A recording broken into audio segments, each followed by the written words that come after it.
고양시 성인장애인 평생교육 지원 사업자와 경기행복학습마을, 원당마을 행복학습관, 운영자 모집.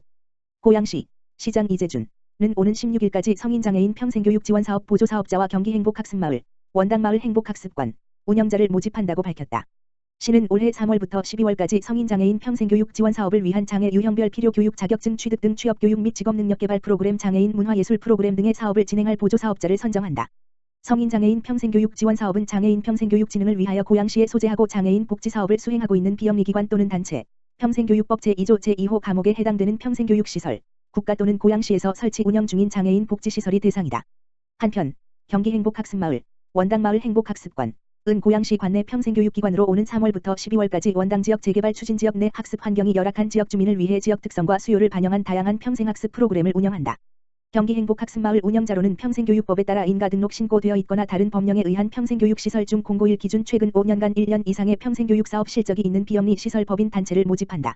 사업비로는 성인장애인 평생교육 지원사업 8천만원, 경기행복학습마을 운영 5천만원이다. 1월 7일부터 1월 15일까지 공고하며 1월 16일 목 9시 물결표 사인 18시까지 평생교육과로 방문해 신청하면 된다. 기타 지원 자격과 지원 내용 등 자세한 사항은 고양시청 홈페이지 www.goieng.co.kr 고시 공고, 평생학습 포털 www.goieng.co.kr/edu 공지사항 또는 고양시 평생교육과 지역번호 031-8075-2278를 통해 확인할 수 있다. 한편 고양시는 지난해 성인장애인 평생교육 5개 기관, 경기행복마을 1개 기관을 선정하여 2,400여 명의 학습자가 참여한 총 53개 프로그램을 운영한 바 있다. 고양시정연구원 고양시 장애인식 개선 방안 보고서 발표. 고양시 초중고 성인의 79% 장애인식 교육 필요하다고 생각. 장애인에 대한 비장애인의 편견과 차별적인 태도는 장애인의 사회 참여를 방해하는 근본적인 원인이 될 수 있고, 장애인의 사회 참여 및 직업재활을 위해서는 장애에 대한 부정적 인식을 개선하는 것이 매우 중요하다. 고양시정연구원은 고양시 장애인과 비장애인의 장애인식 실태조사 결과와 국내외 선진 사례 연구를 통해 고양시에 적용할 수 있는 장애인식 개선 정책을 제시한 2019년 고양시 장애인식 개선 방안 보고서를 발표했다. 한국장애인개발원으로부터 취합한 실적 자료에 따르면 고양시 어린이집 물결표 사인 대학교의 장애인식 개선 교육 이행률은 2016년 11.8%, 2017년 40.8%, 2018년 37.7%로 높지 않으며, 특히 유치원의 교육 이행률은 20% 미만으로 매우 낮은 것으로 나타나 장애인식 교육 강화를 위한 지자체와 교육지원청의 노력이 필요함을 보여준다. 고양시 초중고 재학생 560명, 고양시 거주 성인 620명을 대상으로 실시한 설문조사 결과 성인의 23.1%, 초중고생의 74.8%가 장애인 인식 개선 교육 경험이 있고 성인의 79.2%, 초중고생의 79.0%가 장애인식 개선 교육이 필요하다고 인식하고 있으므로 이에 부합하는 교육 기회 제공이 필요하다. 특히 장애인식 교육을 받은 경험이 있는 경우와 장애인 대상 봉사활동을 한 경우 장애 수용도가 훨씬 높은 것으로 나타나 교육 강화와 더불어 장애인과 비장애인이 함께 할 수 있는 기회도 적극적으로 마련해야 할 것이다. 다만 학교 내 특수학급이 있는 경우와 학급 내 장애 친구가 있는 경우 장애 수용 태도가 상대적으로 낮아 이에 대한 적절한 지원이 필요한 것으로 나타났다. 문정화 고양시정연구원 연구위원은 고양시 장애인식 개선을 위하여 중장기 계획을 체계적으로 수립하며 보건복지부와 고용노동부로 이원화되어 있는 장애인식 교육을 통합적으로 관리하고 장애인식 개선 계획 수립, 모니터링, 유관기관 간 네트워킹을 담당하는 전담 조직 구성이 필요하다고 강조했다.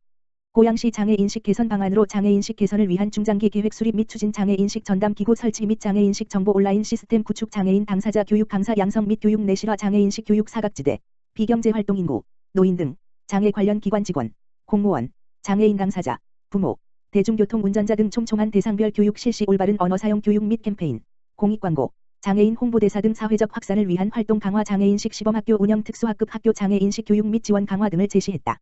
상기 보고서는 고양시정연구원 홈페이지 www.jairai.ri.kr에서 확인 가능합니다. 고양시 2020년 노인 일자리 및 사회활동 지원 사업 실시. 고양시 시장 이재준은 2020년 노인 일자리 및 사회활동 지원 사업에 전년 대비 27.9% 늘어난 181억 원을 투입해 경기도 31개 시 군 중 최대 사업량인 5,560명을 대상으로 오는 2월부터 본격적으로 추진한다. 지난해 12월 10일부터 13일까지 4일간 참여자 신청을 받은 결과 8,632명이 접수해 평균 1.59, 1의 경쟁률을 보였다. 2020년 고양시 노인 일자리 및 사회활동 지원 사업은 만 65세 이상 기초연금 수급 노인이 참여 가능한 공익활동형의 4,110명, 만 60세 이상 기초연금 미수급 노인도 참여 가능한 시장형의 940명, 공익활동형과 참여 대상이 같지만 근무시간이 월 60시간으로 비교적 급여가 많은 사회서비스형의 310명으로 추진된다. 특히 공익활동형의 사업기간은 9개월에서 평균 11개월, 신라사업 12개월, 실외사업 10개월로 증가했으며 월 30시간 근무 시에 활동비는 27만 원이 지급된다. 사회서비스형은 지난해에 이어 보육시설 도우미 사업으로 추진하게 되는데 참여 노인은 월 60시간을 근무할 경우 공익활동형의 활동비보다 대폭 높은 월 71만 2,800원의 급여, 주휴 연차수당 포함 를 받아 어르신들의 노후 생활에 큰 보탬이 될 뿐만 아니라 어린이집에서도 보조 인력 지원을 통해 보다 양질의 보육 서비스를 제공할 수 있어 일자리 참여자와 수요처 모두에게 큰 호응을 받고 있다. 또한 시급을 최소 8,840원에서 최대 1,450원까지 받을 수 있는 시장형 서비스 제공형 학교 관련 사업은 전년보다 약 44% 늘어난 516명으로 확대해 지역사회 수요와 욕구에 부응하는 노인 일자리 사업으로 거듭날 예정으로 참여 노인의 소득 보충은 물론 사회 참여 확대를 통해 더불어 사는 사회를 만드는 데 기여할 것으로 기대된다. 고양시 덕양구보건소 원격 건강관리 프로그램 모바일 헬스케어 참여자 130명 모집. 고양시 시장 이재준 덕양구보건소는 2020년 모바일 헬스케어 사업에 참여할 대상자 130명을 모집하고 있다고 10일 밝혔다. 모바일 헬스케어 사업은 ICT 기술을 활용한 보건소 맞춤형 건강관리 서비스를 제공하는 사업이다. 사업 대상자는 스마트폰, 앱, 사용이 가능하며 건강위험 요인, 혈압, 혈당, 복부둘레, 중성지방, 콜레스테롤 등 1개 이상인 성인으로 130명을 목표로 선착순으로 모집한다. 단, 고혈압, 당뇨병, 고지혈증 진단자 혹은 약물 복용자는 제외다. 참여자에게는 활동량계를 무상으로 지원하며 스마트폰의 모바일 건강관리 앱과 활동량계를 연동하여 보건소 모바일 헬스케어 전담팀, 의사, 간호사, 영양사, 운동사, 코디네이터의 모니터링을 통해 영양, 신체활동 등 개인별 맞춤 건강관리 서비스를 20회 주간 제공한다. 신청은 덕양구보건소 모바일 헬스케어 전담팀, 가만 전화기 지역번호 031-8075-4064, 4050, 4066으로 유선 신청할 수 있다. 보건소 관계자는 2019년 사업 추진을 통해 참여 완료자 100명 중 건강행태 1개 이상 개선자 62%, 건강위험요인 1개 이상 감소자 49%라는 괄목할 만한 성과를 거뒀다며 올해도 보건소 방문이 어려운 시민의 자가 건강관리 능력 향상에 도움을 줄 수 있도록 최선을 다하겠다고 말했다. 가평군 상면지사협, 취약계층을 위한 의료봉사, 치유의 시간들 운영. 가평군 상면지역사회보장협의체, 공공위원장 이진모는 문화예술나눔공동체 보장과 인정도 한의학 박사의 업무 협약 프로그램인 보건복지 서비스가 필요한 취약계층을 위한 치유의 시간들 프로그램을 운영했다고 9일 밝혔다.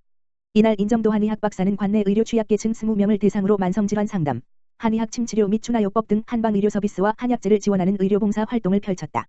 가평군 양지마을, 지역별 맞춤형 지원사업에 선정. 경기사회복지공동모금회로부터 사업비 5천만 원 받아. 가평군은 청평면 양진마을 건조나물 일자리 사업이 경기북부 사회복지공동모금회 지역별 맞춤형 지원 공모사업에 선정돼 사업비 5천만 원을 받는다고 8일 밝혔다. 양진마을 건조나물 일자리 사업은 주민 8명이 주축이 돼 산나물을 건조해 유통, 판매하는 사업이다. 사업비는 나물 건조기 및 사업 운영 등에 필요한 제반시설들을 구입 설치하는 데 사용하게 된다. 공동모금회에서 기획한 이번 공모는 시군 단위 복지 수요를 반영해 제출된 사업계획서를 바탕으로 사업의 효과성과 타당성, 지역 특수성을 고려해 평가했다. 지난 7일 군청 소회의실에서는 양 기관 관계자 등이 참석한 가운데 공동모금회 성금 전달식과 더불어 경기북부 사랑의 열매로부터 제안받은 새로운 형태의 모금활동인 희망가평 행복가평, 천사 나눔 릴레이 캠페인 협약식도 가졌다. 캠페인은 초기 1,004명의 기부자 확보를 목표로 공직자가 솔선수범해 가입하는 형태로 매달 정기적으로 5,000원을 후원하는 CMS 방식 모금이다. 캠페인 전에는 6급 이하 공직자를 대상으로 시간외근무 수당에서 차감하는 방식의 우술이라는 모금 활동을 통해 복지재원을 마련해왔으나 이는 기부 주체의 자발성 저해와 형평성에 대한 논란이 제기되어 왔었다. 군 관계자는 참신한 아이디어가 엿보이는 사업이 많이 생겨 군민 생활에 활력이 되었으면 하는 바람이라며 이번 계기를 발판으로 다양하고 창의적인 사업이 뒤를 잇도록 지속적으로 노력해 나가겠다고 말했다. 이번 행사에는 상면지사협 위원들의 개인 차량을 활용하여 거동이 불편한 어르신들을 치료실까지 인솔하고 지역민을 위한 진료 안내 보조 및 복지 서비스 홍보 등을 펼쳐 복지 서비스가 필요한 이들을 따뜻하게 맞이하였다.